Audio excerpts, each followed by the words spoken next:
The second book of the Maccabees. Chapter 1. The brethren, the Jews that be at Jerusalem and in the land of Judea, wish unto the brethren, the Jews that are throughout Egypt, health and peace. God be gracious unto you, and remember his covenant that he made with Abraham, Isaac, and Jacob, his faithful servants, and give you all in heart to serve him, and to do his will, with a good courage and a willing mind, and open your hearts in his law and commandments, and send you peace, and hear your prayers, and be at one with you, and never forsake you in time of trouble. And now we be here praying for you. What time as Demetrius reigned, in the 169th year, we the Jews wrote unto you in the extremity of trouble that came upon us in those years, from the time that Jason and his company revolted from the Holy Land and kingdom, and burned the porch, and shed innocent blood.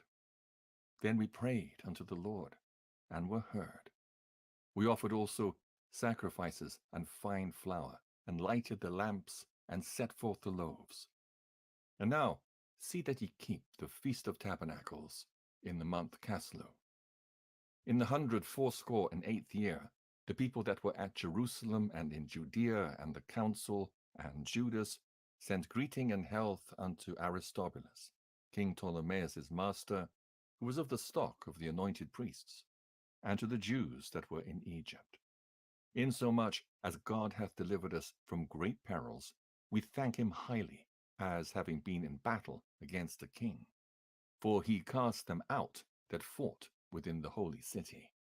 For when the leader was come into Persia, and the army with him that seemed invincible, they were slain in the temple of Nania, by the deceit of Nania's priests. For Antiochus, as though he would marry her, came into the place, and his friends that were with him, to receive money in name of a dowry, which, when the priest of Nania had set forth, and he was entered with a small company into the compass of the temple, they shut the temple as soon as Antiochus was come in. And opening a privy door of the roof, they threw stones like thunderbolts, and struck down the captain, hewed them in pieces, smote off their heads, and cast them to those that were without. Blessed be our God in all things, who hath delivered up the ungodly.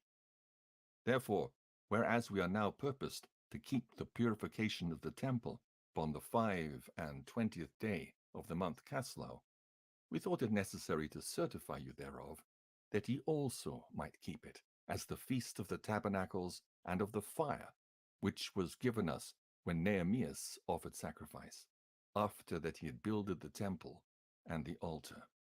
For when our fathers were led into Persia, the priests that were then devout took the fire of the altar privily, and hid it in a hollow place of a pit without water, where they kept it sure, so that the place was unknown to all men. Now, after many years, when it pleased God, Nehemias, being sent from the king of Persia, did send of the posterity of those priests that hid it to the fire. But when they told us that they found no fire but thick water, then commanded he them to draw it up and to bring it. And when the sacrifices were laid on, Nehemias commanded the priests to sprinkle the wood and the things laid thereupon with the water. When this was done, and the time came that the sun shone, which afore was hid in the cloud, there was a great fire kindled, so that every man marveled. And the priests made a prayer whilst the sacrifice was consuming. I say, both the priests and all the rest, Jonathan beginning, and the rest answering thereunto, as Nehemias did. And the prayer was after this manner: O Lord, Lord God, Creator of all things, who art fearful and strong and righteous and merciful, and the only and gracious King, the only giver of all things, the only just, almighty, and everlasting, thou that deliverest Israel from all trouble, and didst choose the fathers and sanctify them. Receive the sacrifice for thy whole people Israel, and preserve thine own portion, and sanctify it. Gather those together that are scattered from us, Deliver them that serve among the heathen. Look upon them that are despised and abhorred, and let the heathen know that thou art our God. Punish them that oppress us, and with pride do us wrong. Plant thy people again in thy holy place, as Moses hath spoken. And the priests sung psalms of thanksgiving. Now, when the sacrifice was consumed, Nehemiah commanded the water that was left to be poured on the great stones. When this was done, there was kindled a flame, but it was consumed by the light that shined from the altar. So when this matter was known, it was told the king of Persia that in the place where the priests that were led away had hid the fire, there appeared water, and that Nehemiah had purified the sacrifices therewith. Then the king, in closing the place, made it holy, after he had tried the matter. And the king took many gifts, and bestowed thereof on those whom he would gratify. And Nehemiah called this thing Naphtah, which is as much to say, a cleansing. But many men called it Nephi. Chapter 2. It is also found in the records that Jeremy the prophet commanded them that were carried away to take of the fire, as it hath been signified. And how that the prophet, having given them the law, charged them not to forget the commandments of the Lord, and that they should not err in their minds when they see images of silver and gold with their ornaments. And with other speeches exhorted he them that the law should not depart from their hearts. It was also contained in the same writing that the prophet, being warned of God, commanded the tabernacle and the ark to go with him as he went forth into the mountain where Moses climbed up and saw the heritage of God. And when Jeremy came thither, he found an hollow cave, wherein he laid the tabernacle and the ark and the altar of incense, and so stopped the door. And some of those that followed him came to mark the way, but they could not find it. Which when Jeremy perceived, he blamed them, saying, As for that place, it shall be unknown until the time that God gather his people again together, and receive them unto mercy. Then shall the Lord show them these things, and the glory of the Lord shall appear, and the cloud also, as it was showed under Moses, and as when Solomon desired that the place might be honorably sanctified. It was also declared that he, being wise, offered the sacrifice of dedication and of the finishing of the temple.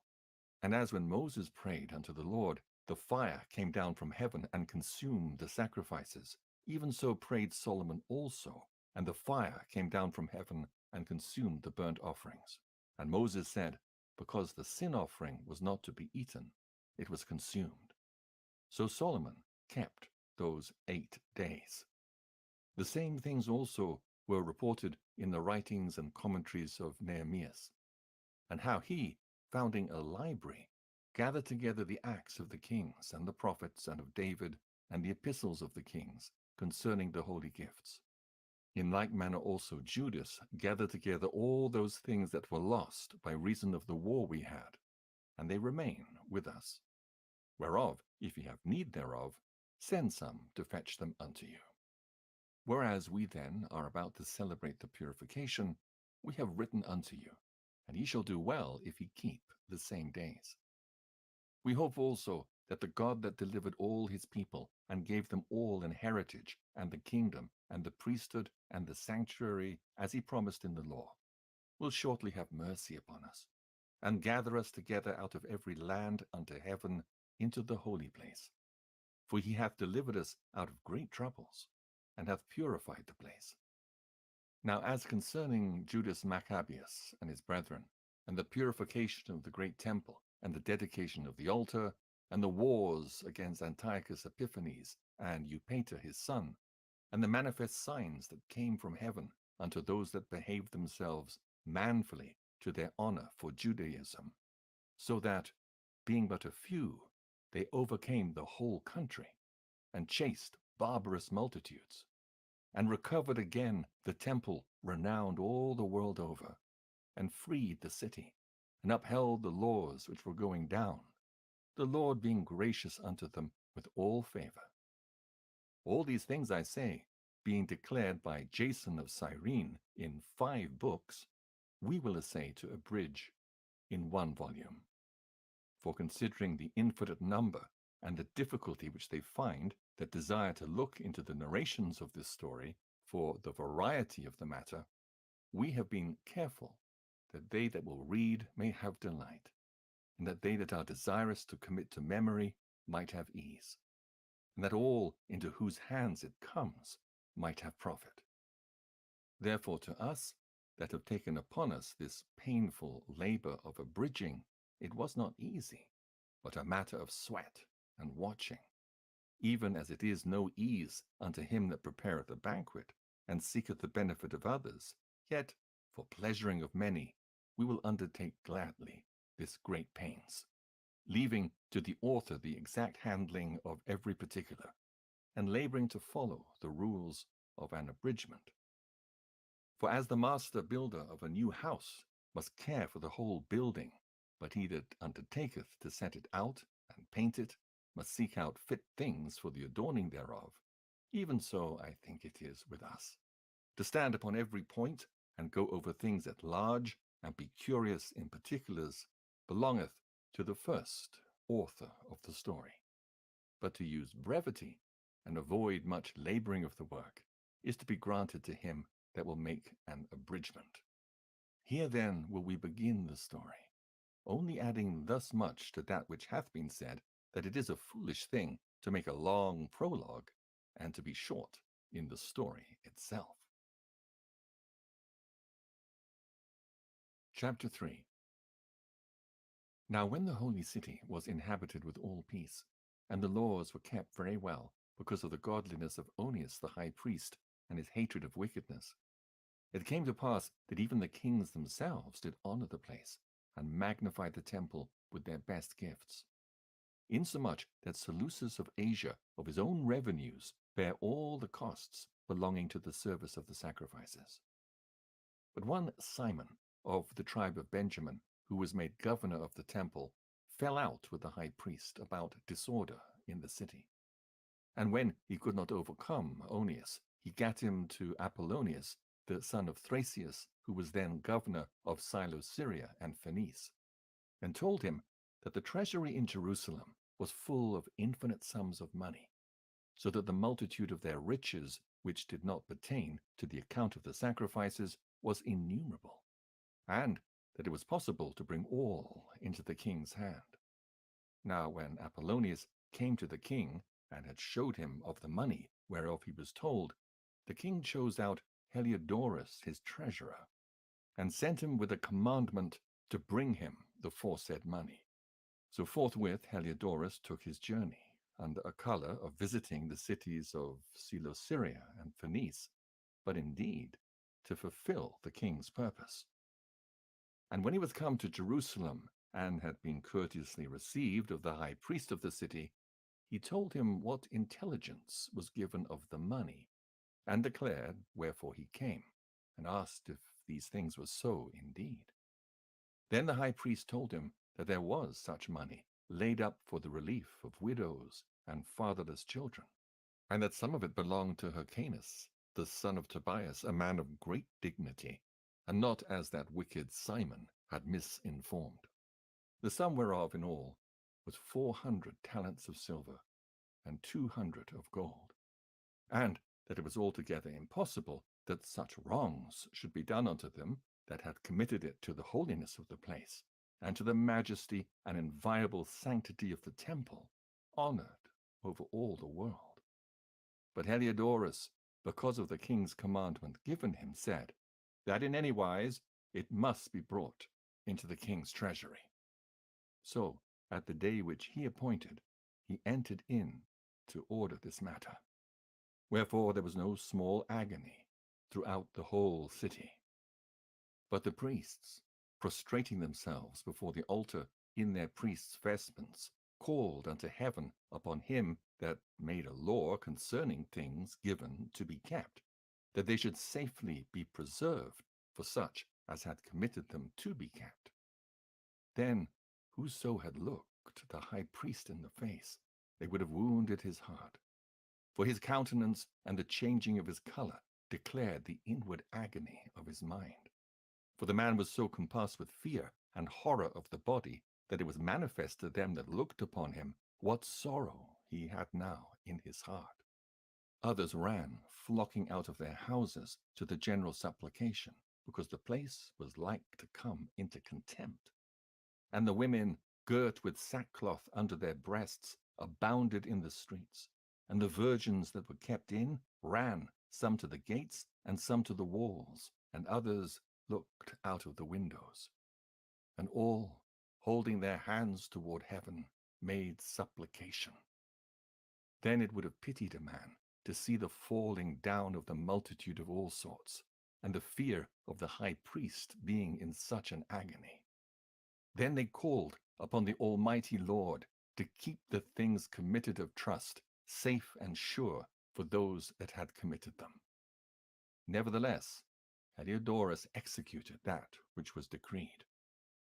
Now, as he was there present himself with his guard about the treasury, the Lord of spirits and the Prince of all power caused a great apparition, so that all that presumed to come in with him were astonished at the power of God, and fainted, and was sore afraid. For there appeared unto them an horse with a terrible rider upon him, and adorned with a very fair covering. And he ran fiercely, and smote at Heliodorus with his forefeet. And it seemed that he that sat upon the horse had complete harness of gold. Moreover, 2 other young men appeared before him, notable in strength, excellent in beauty, and comely in apparel, who stood by him on either side, and scourged him continually, and gave him many sore stripes. And Heliodorus fell suddenly unto the ground, and was compassed with great darkness. But they that were with him took him up, and put him into a litter.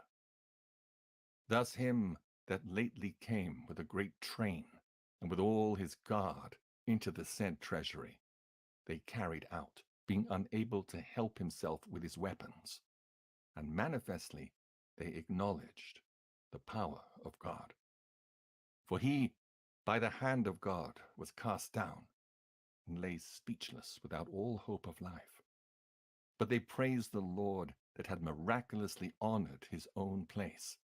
For the temple, which a little afore was full of fear and trouble, when the Almighty Lord appeared, was filled with joy and gladness.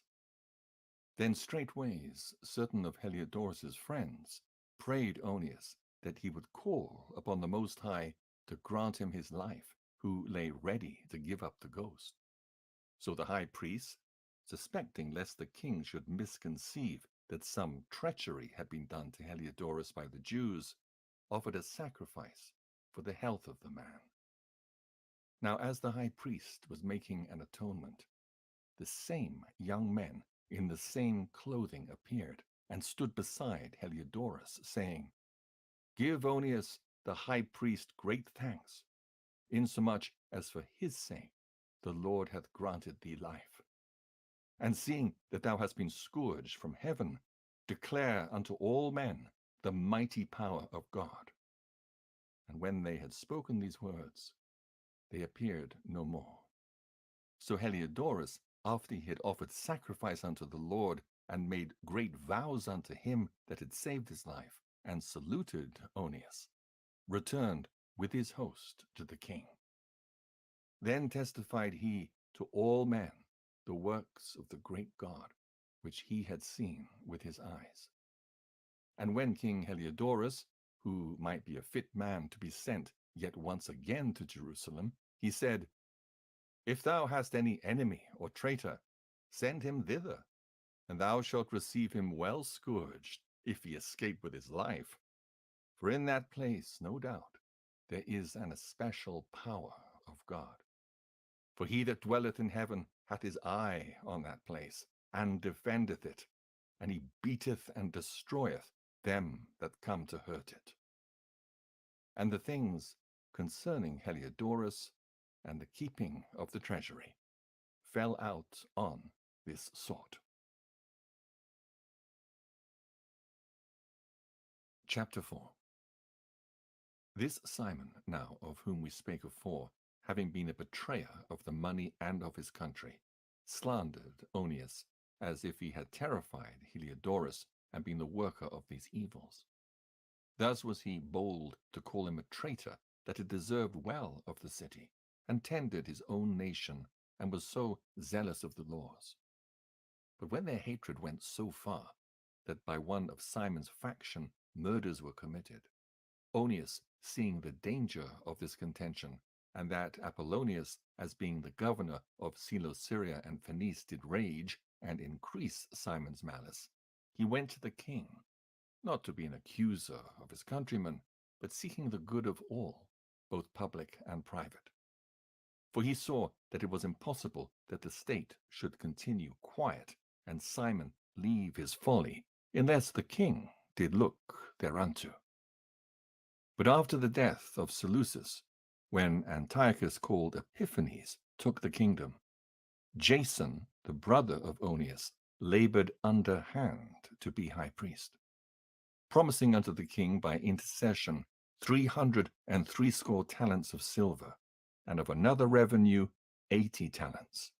Besides this, he promised to assign 150 more, if he might have license to set him up a place for exercise, and for the training up of youth in the fashions of the heathen, and to write them of Jerusalem by the name of Antiochians, which, when the king had granted, and he had gotten into his hand the rule, he forthwith brought his own nation to Greekish fashion. And the royal privileges granted of special favor to the Jews by the means of John, the father of Eupolemus, who went ambassador to Rome for amity and aid, he took away, and putting down the governments which were according to the law, he brought up new customs against the law. For he built gladly a place of exercise under the tower itself, and brought the chief young men under his subjection, and made them wear a hat.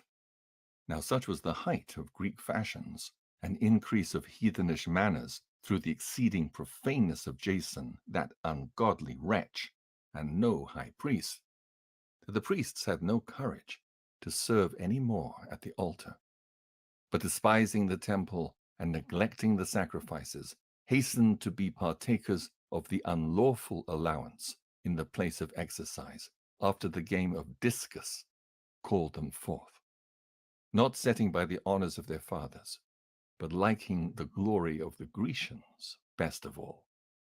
By reason whereof sore calamity came upon them, for they had them to be their enemies and avengers, whose custom they followed so earnestly, and unto whom they desired to be like in all things.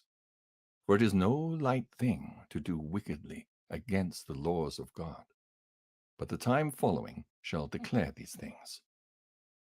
Now when the game that was used every faith year was kept at Tyrus, the king being present, this ungracious Jason sent special messengers from Jerusalem, who were Antiochians, to carry 300 drachmas of silver to the sacrifice of Hercules, which even the bearers thereof thought fit not to bestow upon the sacrifice, because it was not convenient, but to be reserved for other charges.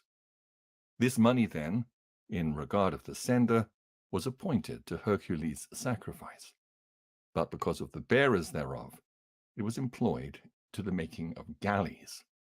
Now when Apollonius, the son of Menestheus, was sent into Egypt for the coronation of King Ptolemaeus Philometor, Antiochus, understanding him not to be well affected to his affairs, provided for his own safety. Whereupon he came to Joppa, and from thence to Jerusalem, where he was honorably received of Jason and of the city, and was brought in with torch alight and with great shoutings, and so afterward went with his host unto Phenice. 3 years afterward, Jason sent Menelaus, the aforesaid Simon's brother, to bear the money unto the king, and to put him in mind of certain necessary matters. But he, being brought to the presence of the king, when he'd magnified him for the glorious appearance of his power, got the priesthood to himself, offering more than Jason by 300 talents of silver. So he came with the king's mandate, bringing nothing worthy the high priesthood, but having the fury of a cruel tyrant and the rage of a savage beast. Then Jason, who had undermined his own brother, being undermined by another, was compelled to flee into the country of the Ammonites. So Menelaus got the principality.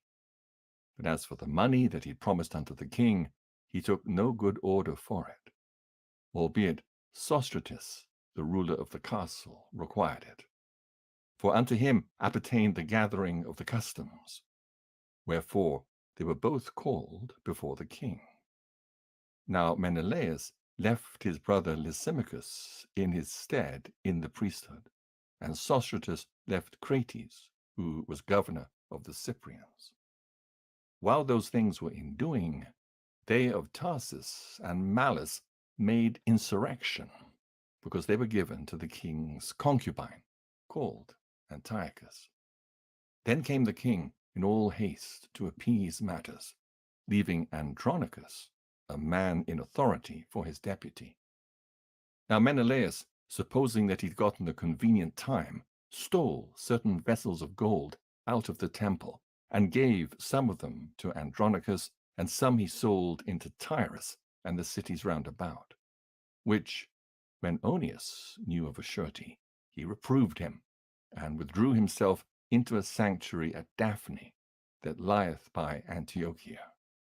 Wherefore Menelaus, taking Andronicus apart, prayed him to get Onias into his hands, who, being persuaded thereunto, and coming to Onias in deceit, gave him his right hand with oaths, and though he were suspected by him, yet persuaded he him to come forth of the sanctuary, whom forthwith he shut up, without regard of justice. For the which cause, not only the Jews, but many also of other nations took great indignation, and were much grieved for the unjust murder of the man. And when the king was come again from the places round Cilicia, the Jews that were in the city, and certain of the Greeks that abhorred the fact also, complained because Onias was slain without cause.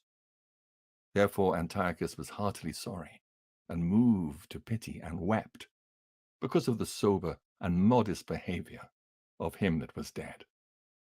And being kindled with anger, forthwith he took away Andronicus his purple, and rent off his clothes, and leading him through the whole city unto that very place where he had committed impiety against Onias, there slew he the cursed murderer. Thus the Lord rewarded him his punishment, as he had deserved. Now when many sacrileges had been committed in the city by Lysimachus with the consent of Menelaus, and the fruit thereof was spread abroad, the multitude gathered themselves together against Lysimachus, many vessels of gold being already carried away. Whereupon the common people rising and being filled with rage, Lysimachus armed about 3,000 men, and began first to offer violence, one Uranus being the leader, a man far gone in years, and no less in folly. They then, seeing the tempt of Lysimachus, some of them caught stones, some clubs, others taking handfuls of dust that was next at hand, cast them all together upon Lysimachus, and those that set upon them. Thus many of them they wounded, and some they struck to the ground, and all of them they forced to flee. But as for the church robber himself, him they killed, beside the treasury. Of these matters, therefore, there was an accusation laid against Menelaus. Now when the king came to Tyrus, 3 men that were sent from the Senate pleaded the cause before him. But Menelaus, being now convicted, promised Ptolemy, the son of Dorymenes, to give him much money, if he would pacify the king toward him.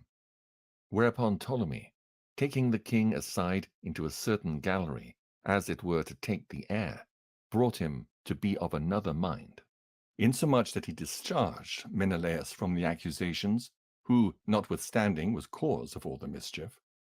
And those poor men who, if they told their cause, yea, before the Scythians, should have been judged innocent, them he condemned to death. Thus they that followed the matter for the city, and for the people, and for the holy vessels, did soon suffer unjust punishment. Wherefore even they of Tyrus, moved with hatred of that wicked deed, caused them to be honorably buried. And so, through the covetousness of them that were of power, Menelaus remained still in authority, increasing in malice, and being a great traitor to the citizens. Chapter 5. About the same time, Antiochus prepared his second voyage into Egypt. And then it happened that through all the city, for the space of almost 40 days, there was seen horsemen running in the air, in cloth of gold, and armed with lances like a band of soldiers, and troops of horsemen in array, encountering and running one against another, with shaking of shields, and multitude of pikes, and drawing of swords, and casting of darts, and glittering of golden ornaments, and harness of all sorts. Wherefore every man prayed that that apparition might turn to good. And when there was gone forth a false rumor, as though Antiochus had been dead, Jason took at least 1,000 men, and suddenly made an assault upon the city. And they that were upon the walls being put back, and the city at length taken, Menelaus fled into the castle. But Jason slew his own citizens without mercy, not considering that to get the day of them of his own nation would be a most unhappy day for him, but thinking they had been his enemies, and not his countrymen, whom he conquered. Howbeit, for all this he obtained not the principality, but at the last received shame for the reward of his treason, and fled again into the country of the Ammonites. In the end thereof he had an unhappy return, being accused before Aretas, the king of the Arabians, fleeing from city to city, pursued of all men, hated as a forsaker of the laws, and being had in abomination as an open enemy of his country and countrymen. He was cast out into Egypt. Thus he that had driven many out of their country perished in a strange land, retiring to the Lacedaemonians, and thinking there to find succor by reason of his kindred. And he that had cast out many unburied had none to mourn for him, nor any solemn funerals at all, nor sepulchre with his fathers. Now when this that was done came to the king's ear, he thought that Judea had revolted. Whereupon, removing out of Egypt in a furious mind, he took the city by force of arms, and commanded his men of war not to spare such as they met, and to slay such as went up upon the houses. Thus there was killing of young and old, making away of men, women, and children, slaying of virgins and infants. And they were destroyed within the space of 3 whole days, 80,000, whereof 40,000 were slain in the conflict, and no fewer sold than slain. Yet was he not content with this, but presumed to go into the most holy temple of all the world. Menelaus, that traitor to the laws and to his own country, being his guide. And taking the holy vessels with polluted hands, and with profane hands, pulling down the things that were dedicated by other kings to the augmentation and glory and honor of the place, he gave them away. And so haughty was Antiochus in mind, that he considered not that the Lord was angry for a while for the sins of them that dwelt in the city, and therefore his eye was not upon the place. For had they not been formerly wrapped in many sins, this man, as soon as he had come, had forthwith been scourged and put back from his presumption, as Heliodorus was, whom Seleucus the king sent to view the treasury.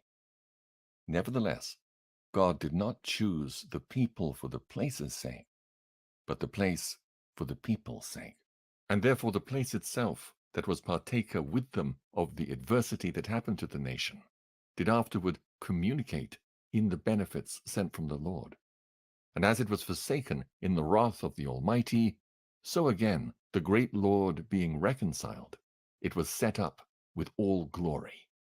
So when Antiochus had carried out of the temple 1,800 talents, he departed in all haste unto Antiochia, weening in his pride to make the land navigable and the sea passable by foot. Such was the haughtiness of his mind. And he left governors to vex the nation. At Jerusalem, Philip, for his country a Phrygian, and for manners more barbarous than he that set him there. And at Gerizim, Andronicus, and besides Menelaus, who was worse than all the rest, bare an heavy hand over the citizens, having a malicious mind against his countrymen, the Jews. He sent also that detestable ringleader Apollonius with an army of 22,000, commanding him to slay all those that were in their best age, and to sell the women and the younger sort, who, coming to Jerusalem and pretending peace, did forbear till the holy day of the Sabbath, when, taking the Jews keeping holy day, he commanded his men to arm themselves. And so he slew all them that were gone to the celebrating of the Sabbath, and running through the city with weapons, slew great multitudes. But Judas Maccabeus, with 9 others or thereabout, withdrew himself into the wilderness, and lived in the mountains after the manner of beasts with his company, who fed on herbs continually, lest they should be partakers of the pollution.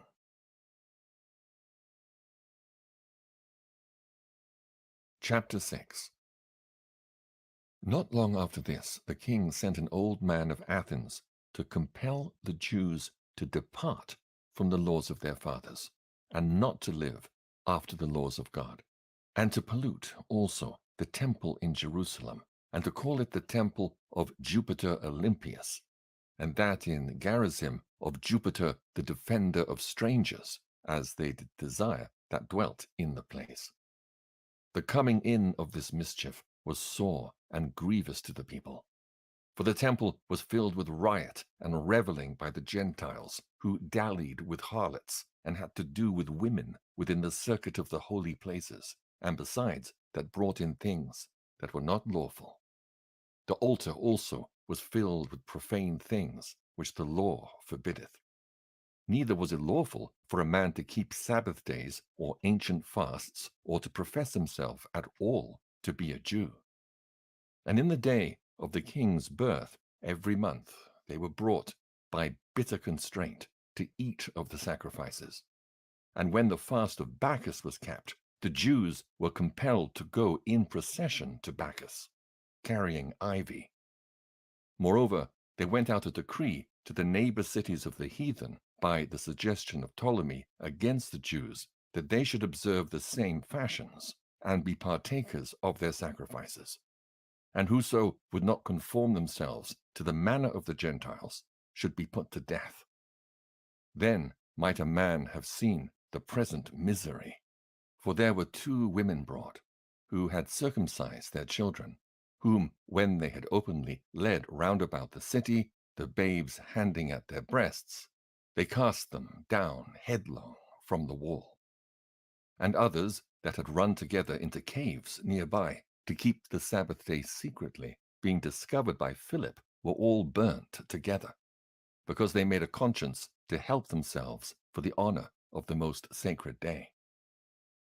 Now I beseech those that read this book, that they be not discouraged for these calamities, but that they judge those punishments not to be for destruction, but for a chastening of our nation. For it is a token of his great goodness, when wicked doers are not suffered any long time, but forthwith punished. For not as with other nations, whom the Lord patiently forbeareth to punish, till they be come to the fullness of their sins, so dealeth he with us. Lest that, being come to the height of sin, afterwards he should take vengeance of us. And therefore he never withdraweth his mercy from us. And though he punish with adversity, yet doth he never forsake his people. But let this that we have spoken be for a warning unto us. And now will we come to the declaring of the matter in a few words. Eleazar, one of the principal scribes, an aged man, and of well-favored countenance, was constrained to open his mouth and to eat swine's flesh. But he, choosing rather to die gloriously than to live stained with such an abomination, spit it forth, and came of his own accord to the torment. As it behoved them to come, that are resolute to stand out against such things, as are not lawful for love of life to be tasted. And they that had charge of that wicked feast, for the old acquaintance they had with the man, taking him aside, besought him to bring flesh of his own provision, such as was lawful for him to use, and make as if he did eat of the flesh, taken from the sacrifice commanded by the king, that in so doing he might be delivered from death, and, for the old friendship with them, find favor. But he began to consider discreetly, and as became his age, and the excellency of his ancient years, and the honor of his grey head whereon was come, and his most honest education from a child, or rather the holy law made and given by God, therefore he answered accordingly, and willed them straightways to send him to the grave. For it becometh not our age, said he, in any wise to dissemble, whereby many young persons might think that Eleazar, being 80 years old and 10, were now gone to a strange religion. And so they, through mine hypocrisy, and desire to live a little time and a moment longer, should be deceived by me, and I get a stain to mine old age, and make it abominable. For though, for the present time, I should be delivered from the punishment of men, yet should I not escape the hand of the Almighty, neither alive nor dead. Wherefore now, manfully changing this life, I will show myself such an one as mine age requireth, and leave a notable example to such as be young to die willingly and courageously for the honorable and holy laws. And when he had said these words, immediately he went to the torment. Them that led him, changing the good will they bare him a little before into hatred, because the foresaid speeches proceeded, as they thought, from a desperate mind. But when he was ready to die with stripes, he groaned and said, It is manifest unto the Lord, that hath the holy knowledge, that whereas I might have been delivered from death, I now endure sore pains in body by being beaten. But in soul I am well content to suffer these things, because I fear him. And thus this man died, leaving his death for an example of a noble courage and a memorial of virtue, not only to young men, but unto all his nation. Chapter 7. And it came to pass also, that 7 brethren with their mother were taken, and compelled by the king against the law to taste swine's flesh, and were tormented with scourges and whips. But one of them that spake first said thus, What wouldst thou ask or learn of us? We are ready to die rather than to transgress the laws of our fathers. Then the king, being in a rage, commanded pans and cauldrons to be made hot, which forthwith being heated, he commanded to cut out the tongue of him that spake first, and to cut off the utmost parts of his body, the rest of his brethren and his mother looking on. And when he was thus maimed in all his members, he commanded him, being yet alive, to be brought to the fire, and to be fried in the pan. And as the vapor of the pan was for good space dispersed, they exhorted one another with the mother to die manfully, saying thus, The Lord God looketh upon us, and in truth hath comfort in us, as Moses in his song, which witnessed to their faces, declared, saying, And he shall be comforted in his servants. So when the first was dead after this number, they brought the second, to make him a mocking stock. And when they'd pulled off the skin of his head with the hair, they asked him, Wilt thou eat, before thou be punished throughout every member of thy body? But he answered in his own language and said, No. Wherefore he also received the next torment in order as the former did. And when he was at the last gasp, he said, Thou, like a fury, takest us out of this present life. But the King of the world shall raise us up, who have died for his laws, unto everlasting life. After him was the third, made a mocking stock. And when he was required, he put out his tongue, and that right soon, holding forth his hands manfully, and said courageously, These I had from heaven, and for his laws I despised them. And from him I hope to receive them again. Insomuch that the king, and they that were with him, marveled at the young man's courage, for that he nothing regarded the pains. Now when this man was dead also, they tormented and mangled the fourth in like manner. So when he was ready to die, he said thus, It is good, being put to death by men, to look for hope from God, to be raised up again by him. As for thee, thou shalt have no resurrection to life. Afterward they brought the fifth also, and mangled him. Then looked he unto the king and said, Thou hast power over men, thou art corruptible, thou doest what thou wilt. Yet think not that our nation is forsaken of God. But abide a while, and behold his great power, how he will torment thee and thy seed. After him also they brought the sixth, who being ready to die, said, Be not deceived without cause. For we suffer these things for ourselves, having sinned against our God, therefore marvelous things are done unto us. But think not thou that takest in hand to strive against God, that thou shalt escape unpunished. But the mother was marvelous above all, and worthy of honorable memory.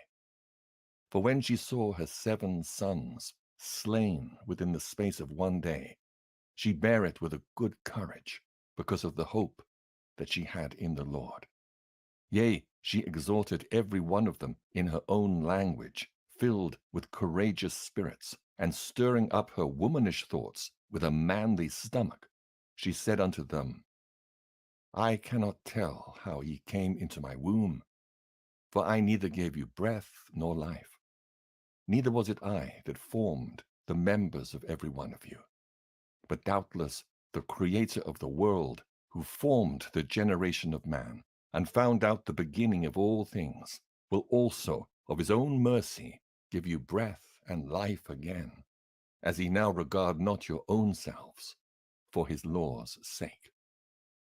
Now Antiochus, thinking himself despised, and suspecting it to be a reproachful speech, whilst the youngest was yet alive, did not only exhort him by words, but also assured him with oaths that he would make him both a rich and a happy man, if he would turn from the laws of his fathers, and that also he would take him for his friend, and trust him with affairs. But when the young man would in no case hearken unto him, the king called his mother, and exhorted her that she would counsel the young man to save his life. And when he had exhorted her with many words, she promised him that she would counsel her son. But she, bowing herself toward him, laughing the cruel tyrant to scorn, spake in her country language on this manner, O my son, have pity upon me that bare thee 9 months in my womb, and gave thee such 3 years, and nourished thee, and brought thee up unto this age, and endured the troubles of education. I beseech thee, my son, look upon the heaven and the earth, and all that is therein, and consider that God made them of things that were not, and so was mankind made likewise. Fear not this tormentor, but being worthy of thy brethren, take thy death, that I may receive thee again in mercy with thy brethren. While she was yet speaking these words, the young man said, Whom wait ye for? I will not obey the king's commandment, but I will obey the commandment of the law that was given unto our fathers by Moses. And thou, that hast been the author of all mischief against the Hebrews, shall not escape the hands of God. For we suffer because of our sins. And though the living Lord be angry with us a little while for our chastening and correction, yet shall he be at one again with his servants. But thou, O godless man, and of all other most wicked, be not lifted up without a cause, nor puffed up with uncertain hopes, lifting up thy hand against the servants of God. For thou hast not yet escaped the judgment of the Almighty God, who seeth all things. For our brethren, who now have suffered a short pain, are dead under God's covenant of everlasting life. But thou, through the judgment of God, shall receive just punishment for thy pride. But I, as my brethren, offer up my body and life for the laws of our fathers, beseeching God that he would speedily be merciful unto our nation, and that thou by torments and plagues may confess that he alone is God, and that in me and my brethren the wrath of the Almighty, which is justly brought upon our nation, may cease. Then the king, being in a rage, handed him worse than all the rest, and took it grievously that he was mocked. So this man died undefiled, and put his whole trust in the Lord. Last of all, after the sons, the mother died. Let this be enough now, to have spoken concerning the idolatrous feasts and the extreme tortures. Chapter 8. Then Judas Maccabeus, and they that were with him, went privily into the towns, and called their kinsfolks together, and took unto them all such as continued in the Jews' religion, and assembled about 6,000 men. And they called upon the Lord that he would look upon the people that was trodden down of all, and also pity the temple profaned of ungodly men, and that he would have compassion upon the city, sore defaced, and ready to be made even with the ground, and hear the blood that cried unto him, and remember the wicked slaughter of harmless infants, and the blasphemies committed against his name, and that he would show his hatred against the wicked. Now when Maccabeus had his company about him, he could not be withstood by the heathen, for the wrath of the Lord was turned into mercy. Therefore he came at unawares, and burnt up towns and cities, and got into his hands the most commodious places, and overcame and put to flight no small number of his enemies.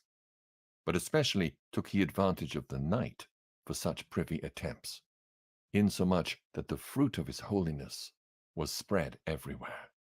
So when Philip saw that this man increased by little and little, and that things prospered with him still more and more, he wrote unto Ptolemaeus, the governor of Celesyria and Phenice, to yield more aid to the king's affairs.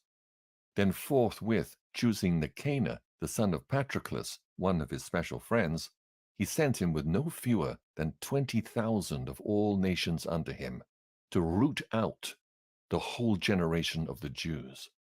And with him he joined also Gorgias, a captain, who in matters of war had great experience. So Nicanor undertook to make so much money of the captive Jews as should defray the tribute of 2,000 talents, which the king was to pay to the Romans. Wherefore immediately he sent to the cities upon the sea coast, proclaiming a sale of the captive Jews, and promising that they should have 80 bodies for 1 talent, not expecting the vengeance that was to follow upon him from the Almighty God. Now, when word was brought unto Judas of Nicanor's coming, and he had imparted unto those that were with him that the army was at hand, they that were fearful and distrusted the justice of God fled and conveyed themselves away. Others sold all that they had left, and withal besought the Lord to deliver them, sold by the wicked Nicanor before they met together. And if not for their own sakes, yet for the covenants he had made with their fathers, and for his holy glorious name's sake, by which they were called. So Maccabeus called his men together unto the number of 6,000, and exhorted them not to be stricken with terror of the enemy, nor to fear the great multitude of the heathen who came wrongly against them, but to fight manfully, and to set before their eyes the injury that they had unjustly done to the holy place, and the cruel handling of the city, whereof they made a mockery, and also the taking away of the government of their forefathers. For they, said he, trust in their weapons and boldness, but our confidence is in the Almighty, who at a beck can cast down both them that come against us, and also all the world.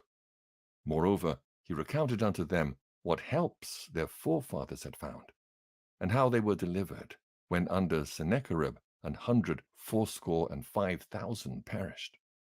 And he told them of the battle that they had in Babylon with the Galatians, how they came but 8,000 in all to the business, with 4,000 Macedonians, and that the Macedonians being perplexed, the 8,000 destroyed 120,000, because of the help that they had from heaven, and so received a great booty.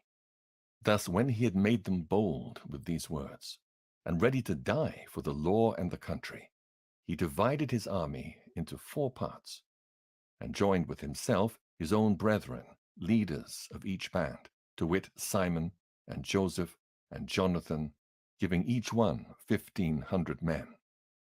Also he appointed Eleazar to read the holy book, and when he had given them this watchword, the help of God, himself leading the first band, and by the help of the Almighty they slew above 9,000 of their enemies, and wounded and maimed the most part of Nicanor's host, and so put all to flight, and took their money that came to buy them, and pursued them far. But lacking time, they returned, for it was the day before the Sabbath, and therefore they would no longer pursue them. So when they gathered their armor together and spoiled their enemies, they occupied themselves about the Sabbath, yielding exceeding praise and thanks to the Lord, who had preserved them unto that day, which was the beginning of mercy distilling upon them. And after the Sabbath, when they had given part of the spoils to the maimed and the widows and orphans, the residue they divided among themselves and their servants. When this was done, and they had made a common supplication, they besought the merciful Lord to be reconciled with his servants forever. Moreover, of those that were with Timotheus and Maccabees who fought against them, they slew above 20,000, and very easily got high and strongholds, and divided among themselves many spoils more, and made the maimed, orphans, widows, yea, the aged also, equal in spoils with themselves. And when they had gathered their armor together, they laid them up all carefully in convenient places, and the remnant of the spoils they brought to Jerusalem. They slew also Philakes, that wicked person, who was with Timotheus, and had annoyed the Jews many ways. Furthermore, at such time as they kept the feast for the victory in their country, they burned Callisthenes, that had set fire upon the holy gates, who had fled into a little house. And so he received a reward meet for his wickedness. As for that most ungracious Nicanor, who had brought 1,000 merchants to buy the Jews, he was, through the help of the Lord, brought down by them, of whom he made least account, and putting off his glorious apparel, and discharging his company, he came like a fugitive servant through the midland unto Antioch, having very great dishonor, for that his host was destroyed. Thus he that took upon him to make good to the Romans their tribute by means of captives in Jerusalem told abroad that the Jews had God to fight for them, and therefore they could not be hurt, because they followed the laws that he gave them. Chapter 9. About that time came Antiochus with dishonor out of the country of Persia. For he had entered the city called Persepolis, and went about to rob the temple and to hold the city. Whereupon the multitude, running to defend themselves with their weapons, put them to flight. And so it happened that Antiochus, being put to flight of the inhabitants, returned with shame. Now when he came to Ecbatani, news was brought him what had happened unto Nicanor and Timotheus. Then swelling with anger, he thought to avenge upon the Jews the disgrace done unto him by those that made him flee. Therefore commanded he his chariotmen to drive without ceasing, and to dispatch the journey, the judgment of God now following him. For he had spoken proudly in this sort, that he would come to Jerusalem and make it a common burying place of the Jews.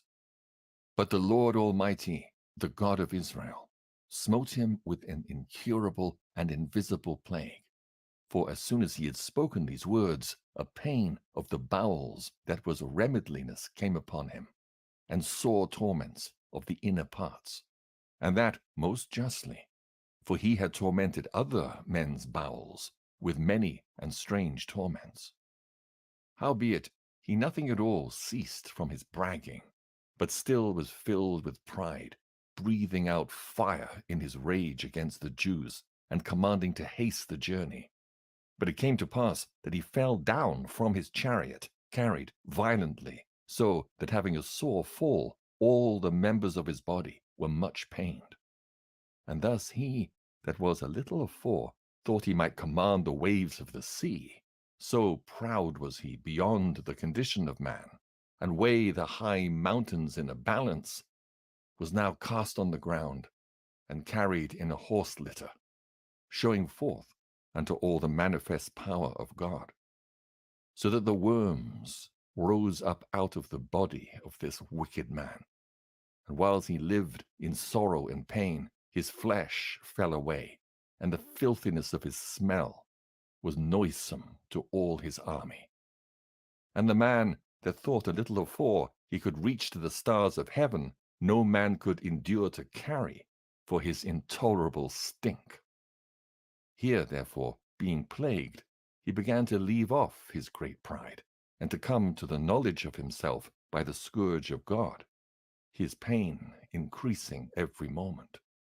And when he himself could not abide his own smell, he said these words: It is meet to be subject unto God, and that a man that is mortal should not proudly think of himself as if he were God.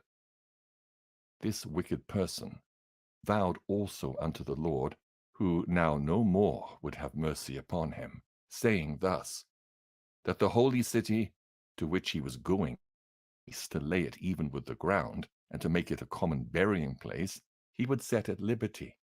And as touching the Jews, whom he had judged not worthy so much as to be buried, but to be cast out with their children, to be devoured of the fowls and wild beasts, he would make them all equals to the citizens of Athens. And the holy temple, which before he had spoiled, he would garnish with goodly gifts, and restore all the holy vessels with many more, and out of his own revenue defray the charges belonging to the sacrifices. Yea, and that also he would become a Jew himself, and go through all the world that was inhabited, and declare the power of God. But for all this his pains would not cease, for the just judgment of God was come upon him. Therefore, despairing of his health, he wrote unto the Jews the letter underwritten, containing the form of a supplication, after this manner: Antiochus, king and governor, To the good Jews, his citizens, wisheth much joy, health, and prosperity. If ye and your children fare well, and your affairs be to your contentment, I give very great thanks to God, having my hope in heaven. As for me, I was weak, or else I would have remembered kindly your honor and goodwill returning out of Persia. And being taken with a grievous disease, I thought it necessary to care for the common safety of all, not distrusting mine health, but having great hope to escape this sickness. But considering that even my father, at what time he led an army into the high countries, appointed a successor, to that end, if anything fell out contrary to expectation, or if any tidings were brought that were grievous, they of the land, knowing to whom the state was left, might not be troubled. Again, considering how that the princes that are borderers and neighbors unto my kingdom wait for opportunities and expect what shall be the event, I have appointed my son Antiochus king, whom I often committed and commended unto many of you, when I went up into the high provinces, to whom I have written as followeth. Therefore I pray and request you to remember the benefits that I have done unto you generally, and in special, and that every man will still be faithful to me and my son. For I am persuaded that he, understanding my mind, will favorably and graciously yield to your desires. Thus, the murderer and blasphemer, having suffered most grievously as he entreated other men, so died he a miserable death in a strange country in the mountains. And Philip, that was brought up with him, carried away his body, who also, fearing the son of Antiochus, went into Egypt, to Ptolemais Philometor. Chapter 10. Now Maccabees and his company, the Lord guiding them, recovered the temple and the city. But the altars which the heathen had built in the open street, and also the chapels, they pulled down. And having cleansed the temple, they made another altar, and striking stones, they took fire out of them, and offered a sacrifice after 2 years, and set forth incense and lights and showbread. When that was done, they fell flat down, and besought the Lord that they might come no more into such troubles. But if they sinned any more against him, that he himself would chasten them with mercy, and that they might not be delivered unto the blasphemous and barbarous nations. Now, upon the same day that the strangers profaned the temple, on the very same day it was cleansed again, even the 25th day of the same month, which is Caslow. And they kept the 8 days with gladness, as in the feast of the tabernacles, remembering that not long afore they had held the feast of the tabernacles, when, as they wandered in the mountains and dens like beasts. Therefore they bare branches and fair boughs and palms also, and sang psalms unto him that had given them good success in cleansing his place. They ordained also by a common statute and decree that every year those days should be kept of the whole nation of the Jews. And this was the end of Antiochus, called Epiphanes. Now we will declare the acts of Antiochus Eupator, who was the son of this wicked man, gathering briefly the calamities of the wars. So, when he was come to the crown, he set one Eliseus over the affairs of his realm, and appointed him as his chief governor of Seleucia and Phenice.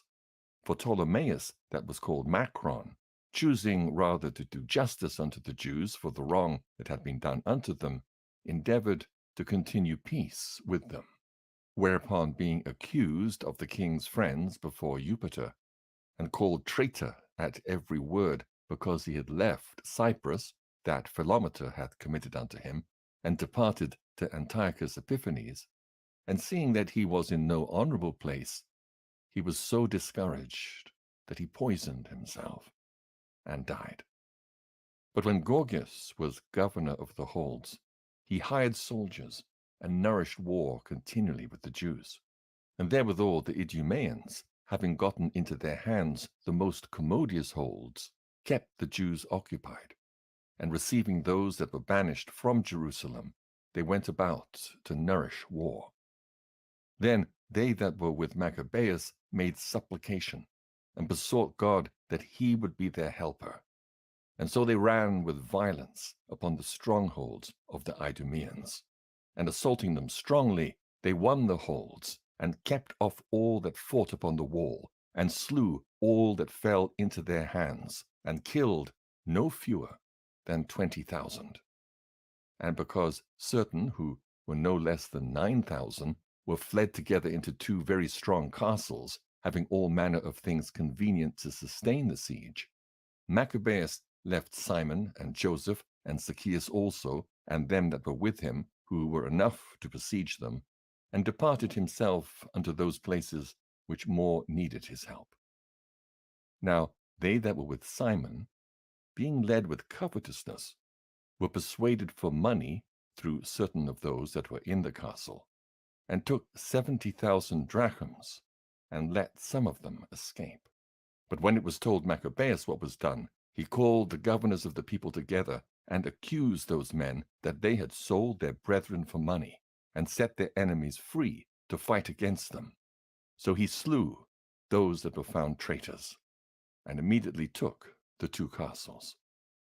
And having good success with his weapons and all things he took in hand, he slew in the two holds more than 20,000.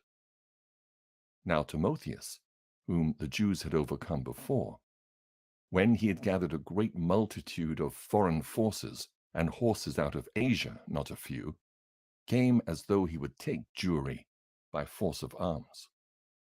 But when he drew near, they that were with Maccabeus turned themselves to pray unto God, and sprinkled earth upon their heads, and girded their loins with sackcloth, and fell down at the foot of the altar, and besought him to be merciful to them, and to be an enemy to their enemies, and an adversary to their adversaries, as the law declareth. So after prayer, they took their weapons, and went on further from the city. And when they drew near to their enemies, they kept by themselves. Now the sun, being newly risen, they joined both together, the one part having together with their virtue their refuge also unto the Lord for a pledge of their success and victory, the other side making their rage leader of their battle. But when the battle waxed strong, there appeared unto the enemies from heaven 5 comely men upon horses, with bridles of gold, and 2 of them led the Jews, and took Maccabeus betwixt them, and covered him on every side weapons, and kept him safe, but shot arrows and lightnings against the enemies, so that being confounded with blindness and full of trouble, they were killed. And there was slain of footmen 20,500, and 600 horsemen. As for Timotheus himself, he fled into a very stronghold called Gaura, where Chereas was governor. And they that were with Maccabeus laid siege against the fortress courageously 4 days. And they that were within, trusting to the strength of the place, blasphemed exceedingly, and uttered wicked words. Nevertheless, upon the 5th day, early, 20 young men of Maccabeus' company, inflamed with anger because of the blasphemies, assaulted the wall manly, and with a fierce courage killed all they met withal. Others likewise, ascending after them, whiles they were busied with them that were within, burnt the towers, and kindling fires, burnt the blasphemers alive. And others broke open the gates, and having received in the rest of the army, took the city, and killed Timotheus, that was hid in a certain pit, and Chereas his brother, with Apollophanes. When this was done, they praised the Lord with psalms and thanksgiving, who had done so great things for Israel, and given them the victory.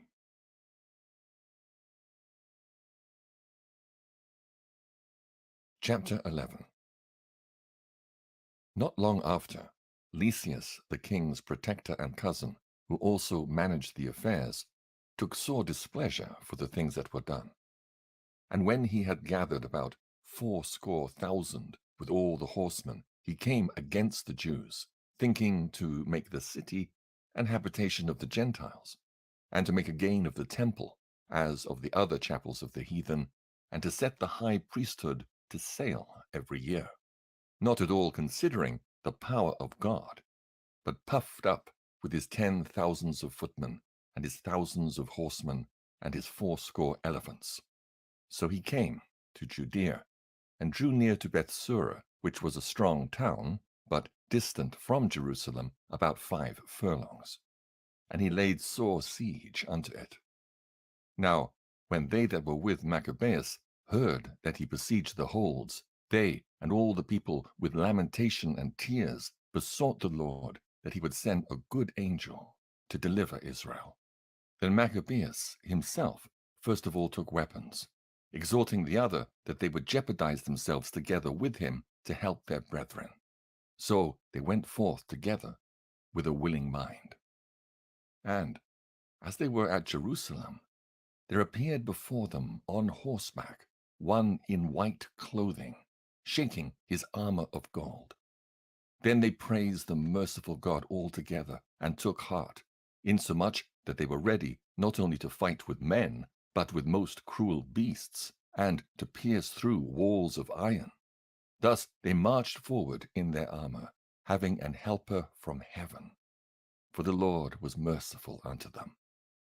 And giving a charge upon their enemies like lions, they slew 11,000 footmen and 1,600 horsemen, and put all the other to flight. Many of them also, being wounded, escaped naked. And Lysias himself fled away shamefully, and so escaped, who, as he was a man of understanding, casting with himself what loss he had had, and considering that the Hebrews could not be overcome, because the Almighty God helped them, he sent unto them and persuaded them to agree to all reasonable conditions, and promised that he would persuade the king that he must needs be a friend unto them. Then Maccabees consented to all that Lysias desired, being careful of the common good. And whatsoever Maccabees wrote unto Lysias concerning the Jews, the king granted it. For there were letters written unto the Jews from Lysias to this effect: Lysias unto the people of the Jews sendeth greeting. John and Absalom, who was sent from you, delivered me the petition subscribed, and made request for the performance of the contents thereof. Therefore what things soever were meet to be reported to the king, I have declared them, and he hath granted as much as might be. And if then ye will keep yourselves loyal to the state, hereafter also will I endeavor to be a means of your good. But of the particulars I have given order both to these and the other that came from me, to commune with you. Fare ye well. The 148th year, the 24th day of the month Dies Corinthius. Now the king's letter contained these words: King Antiochus unto his brother Lysias sendeth greeting. Since our father is translated unto the gods, our will is that they that are in our realm live quietly, that every one may attend upon his own affairs. We understand also that the Jews would not consent to our father, for to be brought unto the custom of the Gentiles, but had rather keep their own manner of living, for the which cause they require of us that we should suffer them to live after their own laws.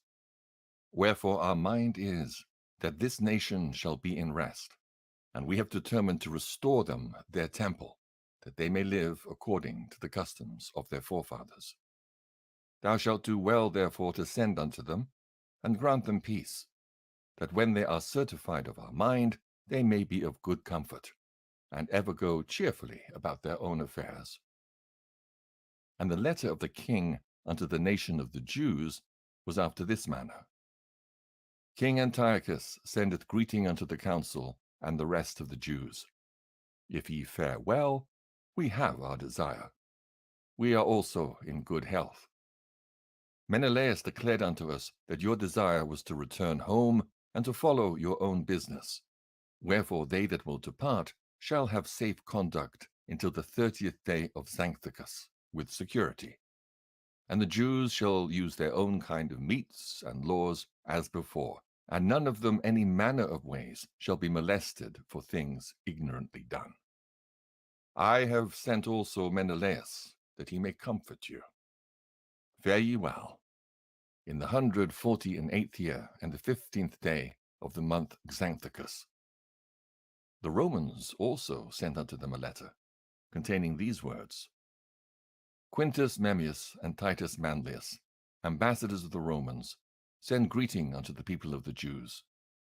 Whatsoever Lysias, the king's cousin, hath granted, therewith we also are well pleased. But touching such things as he judged to be referred to the king, after ye have advised thereof, send one forthwith, that we may declare as it is convenient for you. For we are now going to Antioch. Therefore send some with speed, that we may know what is your mind. Farewell. This 148th year, the 15th day of the month Xanthicus. Chapter 12. When these covenants were made, Lysias went unto the king, and the Jews were about their husbandry. But of the governors of several places, Timotheus and Apollonius the son of Genius, also Hieronymus and Demophon, and beside them Nicanor the governor of Cyprus, would not suffer them to be quiet and live in peace. The men of Joppa also did such an ungodly deed.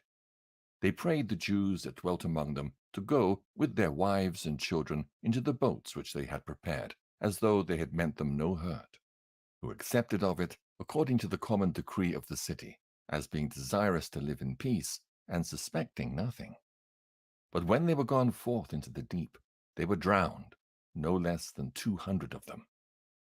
When Judas heard of this cruelty done unto his countrymen, he commanded those that were with him to make them ready. And calling upon God, the righteous judge, he came against those murderers of his brethren, and burnt the haven by night, and set the boats on fire, and those that fled thither he slew. And when the town was shut up, he went backward as if he would return to root out all of them of the city of Joppa. But when he heard that the Jamnites were minded to do in like manner unto the Jews that dwelt among them, he came upon the Jamnites also by night, and set fire on the haven and the navy, so that the light of the fire was seen at Jerusalem, 240 furlongs off. Now, when they were gone from thence 9 furlongs in their journey toward Timotheus, no fewer than 5,000 men on foot and 500 horsemen of the Arabians set upon him. Whereupon there was a very sore battle. But Judas's side, by the help of God, got the victory, so that the nomads of Arabia, being overcome, besought Judas for peace, promising both to give him cattle and to pleasure him otherwise. Then Judas, thinking indeed that they would be profitable in many things, granted them peace. Whereupon they shook hands, and so they departed to their tents. He went also about to make a bridge to a certain strong city, which was fenced about with walls, and inhabited by people of divers countries, and the name of it was Caspis. But they that were within it put such trust in the strength of the walls and provision of victuals, that they behaved themselves rudely toward them that were with Judas, railing and blaspheming, and uttering such words as were not to be spoken. Wherefore Judas with his company, calling upon the great Lord of the world, who without rams or engines of war did cast down Jericho in the time of Joshua, gave a fierce assault against the walls, and took the city by the will of God, and made unspeakable slaughters, insomuch that a lake 2 furlongs broad near adjoining thereunto, being filled full, was seen running with blood. Then departed they from thence 750 furlongs, and came to Charissa, unto the Jews that are called Tubienai. But as for Timotheus, they found him not in the places. For before he had dispatched anything, he departed from thence, having left a very strong garrison in a certain hold. Howbeit Dositheus and Sosipater, who were of Maccabees' captains, went forth and slew those that Timotheus had left in the fortress, above 10,000 men. And Maccabees ranged his army by bands, and set them over the bands, and went against Timotheus, who had about him 120,000 men of foot, and 2,500 horsemen. Now when Timotheus had knowledge of Judas's coming, he sent the women and children and the other baggage unto a fortress called Carnion, for the town was hard to besiege and uneasy to come unto, by reason of the straitness of all the places. But when Judas his first band came in sight, the enemies being smitten with fear and terror through the appearing of him who seeth all things, fled amain, one running into this way, another that way, so as that they were often hurt of their own men, and wounded with the points of their own swords. Judas also was very earnest in pursuing them, killing those wicked wretches, of whom he slew about 30,000 men. Moreover, Timotheus himself fell into the hands of Dositheus and Sosipater, whom he besought with much craft to let him go with his life, because he had many of the Jews' parents, and the brethren of some of them who, if they put him to death, should not be regarded. So when he had assured them with many words that he would restore them without hurt, according to the agreement, they let him go for the saving of their brethren. Then Maccabeus marched forth to Carnion, and to the temple of Antiochus, and there he slew 25,000 persons. And after he had put to flight and destroyed them, Judas removed the hosts towards Ephron, a strong city wherein Lysias abode, and a great multitude of divers nations. And the strong young men kept the walls, and defended them mightily, wherein also was great provision of engines and darts. But when Judas and his company had called upon the Almighty God, who with his power breaketh the strength of his enemies, they won the city, and slew 25,000 of them that were therein. From thence they departed to Scythopolis, which lieth 600 furlongs from Jerusalem. But when the Jews that dwelt there had testified that the Scythopolitans dealt lovingly with them, and entreated them kindly in the time of their adversity, they gave them thanks, desiring them to be friendly still unto them. And so they came to Jerusalem, the feast of the weeks approaching. And after the feast called Pentecost, they went forth against Gorgias, the governor of Idumea, who came out with 3,000 men of foot and 400 horsemen. And it happened that in their fighting together, a few of the Jews were slain. At which time Dositheus, one of Bacchana's company, who was on horseback and a strong man, was still upon Gorgias, and taking hold of his coat, drew him by force. And when he would have taken that cursed man alive, a horseman of Thracia, coming upon him, smote off his shoulder, so that Gorgias fled unto Marissa. Now when they that were with Gorgias had fought long and were weary, Judas called upon the Lord that he would show himself to be their helper and leader of the battle. And with that he began in his own language, and sung psalms with a loud voice, and rushing unawares upon Gorgias's men, he put them to flight. So Judas gathered his host, and came unto the city of Odullam. And when the 7th day came, they purified themselves, as the custom was, and kept the Sabbath in the same place. And upon the day following, as the use had been, Judas and his company came to take up the bodies of them that were slain, and to bury them with their kinsmen in their fathers' graves. Now under the coats of every one that was slain, they found things consecrated to the idols of the Jamnites, which is forbidden the Jews by the law. Then every man saw that this was the cause wherefore they were slain. All men therefore praising the Lord, the righteous judge, who had opened the things that were hid, but took themselves unto prayer, and besought him that the sin committed might wholly be put out of remembrance. Besides, that noble Judas exhorted the people to keep themselves from sin, forasmuch as they saw before their eyes the things that come to pass for the sins of those that were slain.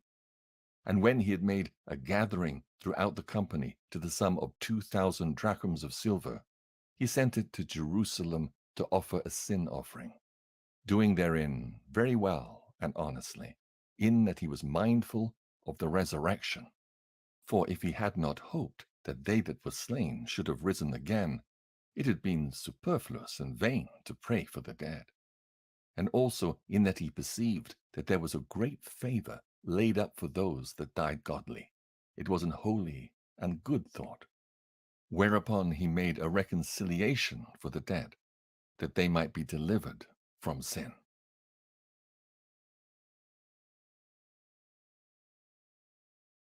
Chapter 13. In the 149th year, it was told Judas that Antiochus Eupator was coming with a great power into Judea, and with him Lysias his protector, and ruler of his affairs, having either of them a Grecian power of footmen 110,000, and horsemen 5,300, and elephants 22, and 300 chariots armed with hooks. Menelaus also joined himself with them, and with great dissimulation encouraged Antiochus, not for the safeguard of the country, but because he thought to have been made governor. But the King of Kings moved Antiochus's mind against this wicked wretch, and Lysias informed the king that this man was the cause of all mischief, so that the king commanded to bring him unto Berea, and to put him to death, as the manner is in that place. Now there was in that place a tower of 50 cubits high, full of ashes, and it had a round instrument on which every side hanged down into the ashes. And whosoever was condemned of sacrilege or had committed any other grievous crime, there did all men thrust him unto death. Such a death it happened that wicked man to die, not having so much as burial in the earth, and that most justly, for insomuch as he had committed many sins about the altar, whose fire and ashes were holy, he received his death in ashes.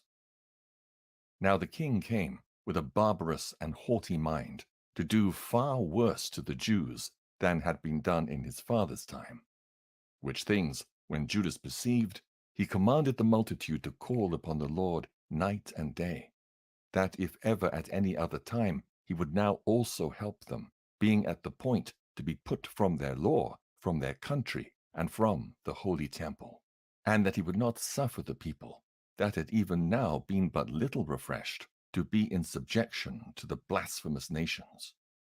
So when they had all done this together, and besought the merciful Lord with weeping and fasting, and lying flat upon the ground 3 days long, Judas, having exhorted them, commanded that they should be in a readiness.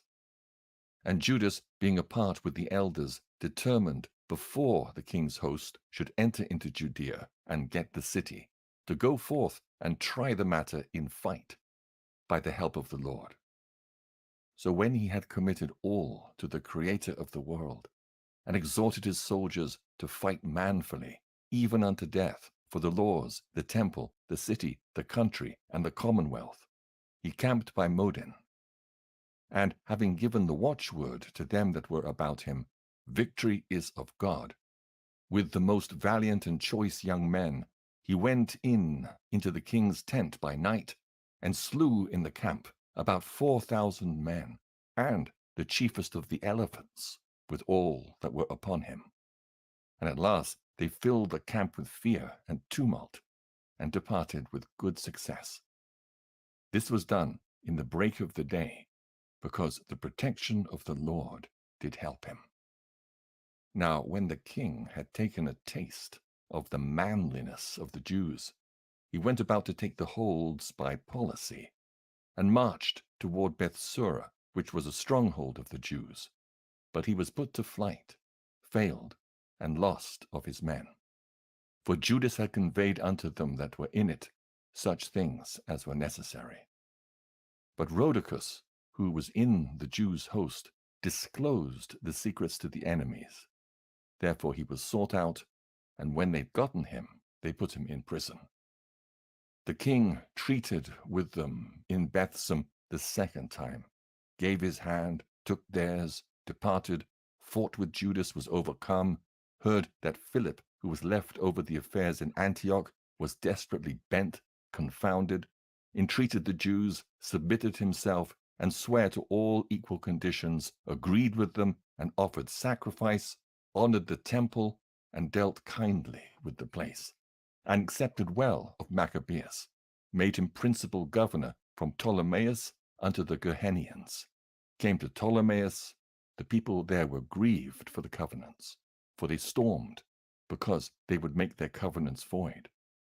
Lysias went up to the judgment seat, said as much as could be said in defense of the cause, persuaded, pacified, made them well affected, returned to Antioch. Thus it went, touching the king's coming and departing.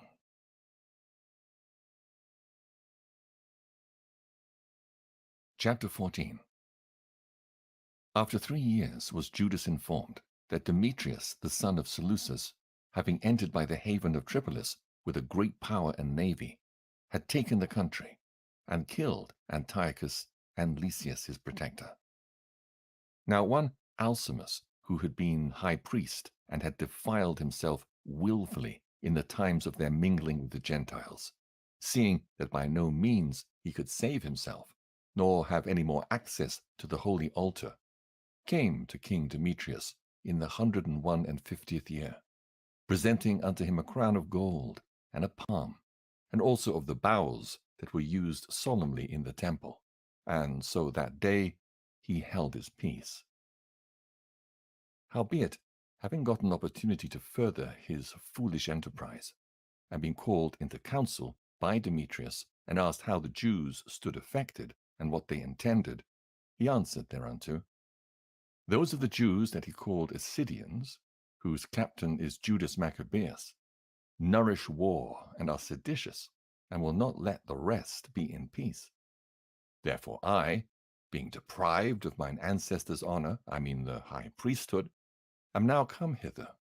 First, verily, for the unfeigned care I have of things pertaining to the king, and secondly, even for that I intend the good of mine own countrymen. For all our nation is in no small misery through the unadvised dealing of them aforesaid. Wherefore, O king, seeing thou knowest all these things, be careful for the country and our nation, which is pressed on every side, according to the clemency that thou readily showest unto all. For as long as Judas liveth, it is not possible that the state should be quiet. This was no sooner spoken of him, but others of the king's friends, being maliciously set against Judas, did more incense Demetrius. And forthwith, calling Nicanor, who had been master of the elephants, and making him governor over Judea, he sent him forth, commanding him to slay Judas, and to scatter them that were with him, and to make Alcimus high priest of the great temple. Then the heathen that had fled out of Judea from Judas came to Nicanor by flocks, thinking the harm and calamities of the Jews to be their welfare. Now when the Jews heard of Nicanor's coming, and that the heathen were up against them, they cast earth upon their heads, and made supplication to him that had established his people forever, and who always helpeth his portion with manifestation of his presence. So, at the commandment of the captain, they removed straightways from thence, and came near unto them at the town of Dessau. Now Simon, Judas's brother, had joined battle with Nicanor, but was somewhat discomfited through the sudden silence of his enemies. Nevertheless Nicanor, hearing of the manliness of them that were with Judas, and the courageousness that they had to fight for their country, durst not try the matter by the sword. Wherefore he sent Posidonius and Theodotus and Mattathias to make peace. So when they had taken long advisement thereupon, and the captain had made the multitude acquainted therewith, and it appeared that they were all of one mind, they consented to the covenants, and appointed a day to meet in together by themselves. And when the day came, and stools were set for either of them, Ludus placed armed men ready in convenient places, lest some treachery should be suddenly practiced by the enemies. So they made a peaceable conference. Now Nicanor abode in Jerusalem, and did no hurt, but sent away the people that came flocking unto him. And he would not willingly have Judas out of his sight, for he loved the man from his heart. Prayed him also to take a wife, and to beget children. So he married, and was quiet, and took part of this life. But Alcimus, perceiving the love that was betwixt them, and considering the covenants that were made, came to Demetrius, and told him that Nicanor was not well affected toward the state, for that he had ordained Judas, a traitor to his realm, to be the king's successor. Then the king, being in a rage, and provoked with the accusations of the most wicked man, wrote to Nicanor, signifying that he was much displeased with the covenants, and commanding him that he should send Maccabeus prisoner in all haste unto Antioch. When this came to Nicanor's hearing, he was much confounded in himself, and took it grievously that he should make void the articles which were agreed upon, the man being in no fault. But because there was no dealing against the king, he watched his time to accomplish this thing by policy. Notwithstanding, when Maccabeus saw that Nicanor began to be churlish unto him, and that he entreated him more roughly than he was wont, perceiving that such sour behavior came not of good, he gathered together not a few of his men, and withdrew himself from Nicanor. But the other, knowing that he was notably prevented by Judas's policy, came into the great and holy temple, and commanded the priests that were offering their usual sacrifices to deliver him the man.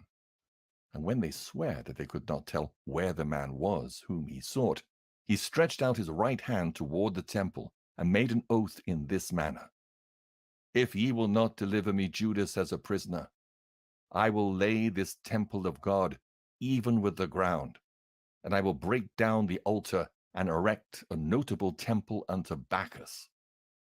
After these words, he departed. Then the priests lifted up their hands toward heaven, and besought him that was ever a defender of their nation, saying in this manner: Thou, O Lord of all things, who hast need of nothing, wast pleased that the temple of thine habitation should be among us.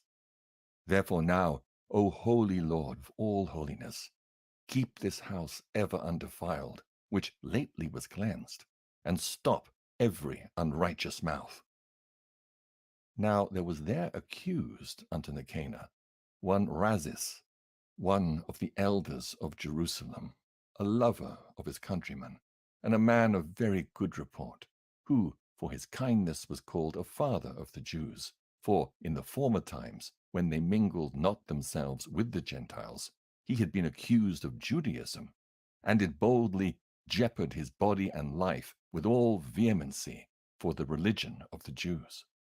So Nicanor, willing to declare the hate that he bare unto the Jews, sent above 500 men of war to take him, for he thought by taking him to do the Jews much hurt.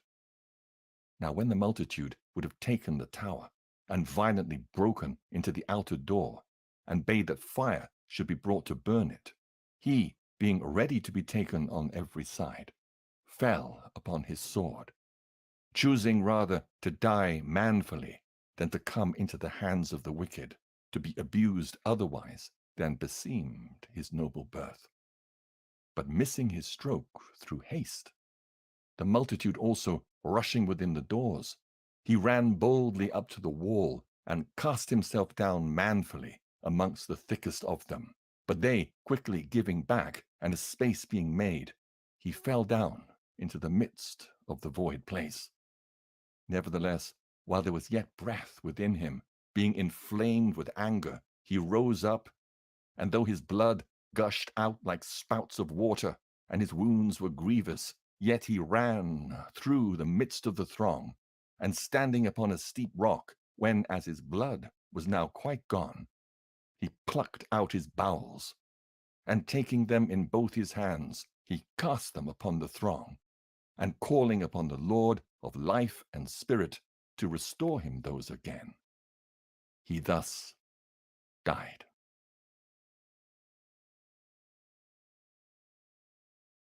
Chapter 15. But Nicanor, hearing that Judas and his company were in the strong places about Samaria, resolved without any danger to set upon them on the Sabbath day. Nevertheless, the Jews that were compelled to go with him said, "Oh, destroy not so cruelly and barbarously, but give honor to that day, which he that seeth all things hath honored with holiness above all other days." Then the most ungracious wretch demanded if there were a mighty one in heaven that had commanded the Sabbath day to be kept. And when they said, "There is in heaven a living Lord and mighty, who commandeth the seventh day to be kept," then said the other, "And I also am mighty upon the earth, and I command to take arms and to do the king's business." Yet he obtained not to have his wicked will done. So Nicanor, in exceeding pride and haughtiness, determined to set up a public monument of his victory over Judas, and them that were with him. But Maccabees had ever sure confidence that the Lord would help him. Wherefore he exhorted his people not to fear the coming of the heathen against them, but to remember the help which in former times they had received from heaven, and now to expect the victory and aid which should come unto them from the Almighty. And so, comforting them out of the law and the prophets, and withal putting them in mind of the battles they had won afore, he made them more cheerful. And when he had stirred up their minds, he gave them their charge, showing them therewithal the falsehood of the heathen and the breach of oaths. Thus he armed every one of them, not so much with defense of shields and spears, as with comfortable and good words. And besides that, he told them a dream, worthy to be believed, as if it had been so indeed, which did not a little rejoice them. And this was his vision, that Onias, who had been high priest, a virtuous and a good man, reverend in conversation, gentle in condition, well spoken also, and exercised from a child in all points of virtue, holding up his hands, prayed for the whole body of the Jews. This done, in like manner, there appeared a man with grey hairs, and exceeding glorious, who was of a wonderful and excellent majesty. Then Onias answered, saying, "This is a lover of the brethren, who prayeth much for the people and for the holy city, to wit, Jeremias, the prophet of God." Whereupon Jeremias, holding forth his right hand, gave to Judas a sword of gold, and in giving it spake thus, "Take this holy sword, a gift from God, with the which thou shalt wound the adversaries." Thus being well comforted by the words of Judas, which were very good, and able to stir them up to valor and to encourage the hearts of the young men, they determined not to pitch camp, but courageously to set upon them, and manfully to try the matter by conflict, because the city and the sanctuary and the temple were in danger. For the care that they took for their wives and their children, their brethren and folks, was in least account with them. But the greatest and principal fear was for the holy temple. Also they that were in the city took not the least care, being troubled for the conflict abroad. And now, when as all looked what should be the trial, and the enemies were already come near, and the army was set in array, and the beasts conveniently placed, and the horsemen set in wings, Maccabees, seeing the coming of the multitude, and the divers preparations of armor, and the fierceness of the beasts, stretched out his hands toward heaven, and called upon the Lord that worketh wonders, knowing that victory cometh not by arms, but even as it seemeth good to him, he giveth it to such as are worthy. Therefore in his prayer he said after this manner, O Lord, thou didst send thine angel in the time of Ezekias king of Judea, and didst slay in the hosts of Sennacherib 184,500. Wherefore now also, O Lord of heaven, send a good angel before us for a fear and dread unto them. And through the might of thine arm, let those be stricken with terror that come against thy holy people to blaspheme. And he ended thus. Then Nicanor and they that were with him came forward with trumpets and songs. But Judas and his company encountered the enemies with invocation and prayer, so that fighting with their hands and praying unto God with their hearts, they slew no less than 35,000 men. For through the appearance of God they were greatly cheered. Now when the battle was done, returning again with joy, they knew that Nicanor lay dead in his harness. Then they made a great shout and a noise, praising the Almighty in their own language. And Judas, who was ever the chief defender of the citizens both in body and mind, and who continued his love toward his countrymen all his life, commanded to strike off Nicanor's head and his hand with his shoulder, and bring them to Jerusalem. So when he was there, and called them of his nation together, and set the priests before the altar, he sent for them that were of the tower, and showed them vile Nicanor's head, and the hand of that blasphemer, which with proud brags he had stretched out against the holy temple of the Almighty. And when he'd cut out the tongue of that ungodly Nicanor, he commanded that they should give it by pieces unto the fowls, and hang up the reward of his madness before the temple. So every man praised toward the heaven the glorious Lord, saying, Blessed be he that hath kept his own place undefiled. He hanged also Nicanor's head upon the tower, an evident and manifest sign unto all of the help of the Lord. And they ordained all with a common decree in no case to let that day pass without solemnity, but to celebrate the 30th day of the 12th month, which in the Syrian tongue is called Adar, the day before Mardocheus's day. Thus it went with Nicanor, and from that time forth the Hebrews had the city in their power. And here will I make an end. And if I have done well, and as is fitting the story, it is that which I desired. But if slenderly and meanly, it is that which I could attain unto. For as it is hurtful to drink wine or water alone, and as wine mingled with water is pleasant, and delighteth the taste, even so speech finely framed delighteth the ears of them that read the story. And here shall be an end.